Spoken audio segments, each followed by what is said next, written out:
This is a quick video to show you how to export H.264 video files from Final Cut Pro that have been optimized for importing into Noodle. So I've imported the video clip that I want to transcode, and I can make edits to it or even directly export it without modifying it, and that's what I'm going to do here. So simply right click on the file name and go to export. The key thing is I don't want to export a QuickTime movie, but I want to use QuickTime conversion. So I'll make that selection. That brings up another window, and I need to change the format from QuickTime. It keeps trying to drive you back to QuickTime, but actually I want to do an MPEG-4 by myself. So I'll change that. And I do not want to use any of their default settings, but instead to set my own options. So I click the options button. In the options function, there are a lot of different settings that you can fiddle with, and so I'll go through each and every one of them. The file format at the top needs to be switched to just plain old MP4. The video format specifically needs to be changed to H.264.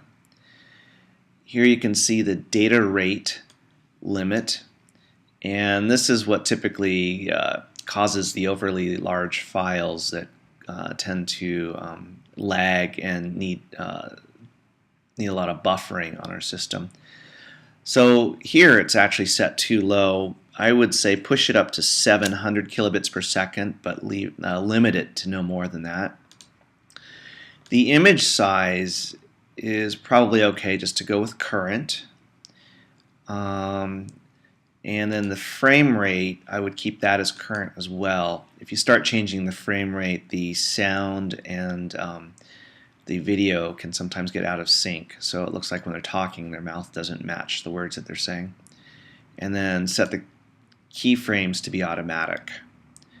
For a sharper image, I recommend going into video options and selecting the best quality encoding mode.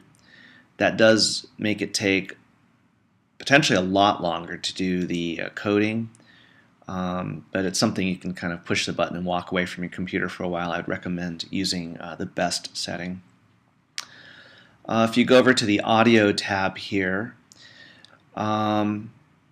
it defaults to 128 kilobits per second. If you're going to be doing voice primarily and no music, I would say feel free to push it down. 64 kilobits per second is generally just fine for voice.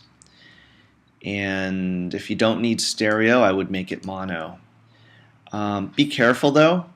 In some cases, I've come across video where it was already recorded in mono to begin with.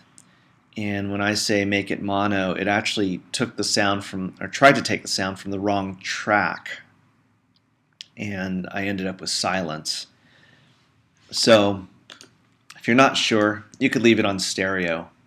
It kind of doubles up the amount of data that's used, but at this low rate it doesn't really matter that much. And that's generally enough for the audio. Down here you can see all the settings that this recorded video or the transcoded video will use. So quickly review that you have H.264 video. You can see the size of the frame, and that should fit fine in our system. Key thing here is the video is limited to 700 kilobits per second. The audio is 64 kilobits per second in stereo. And then the total data rate is a nice low limit of 764. And that should stream pretty nicely over a wide variety of connections and work well with the system. So now that everything's configured, I can just hit OK and go ahead and save that video. Let's rename this Final Test and hit the save button. and then you'll see a pop-up where it tries to calculate how long it's going to take, and this estimated time will continue to grow. It may take anywhere from 30 minutes to 3 hours depending on the nature of the video. But at this point you can just leave the system alone and come back, and the final output should be saved to your system where you specified. Hopefully this is helpful, and good luck with your video.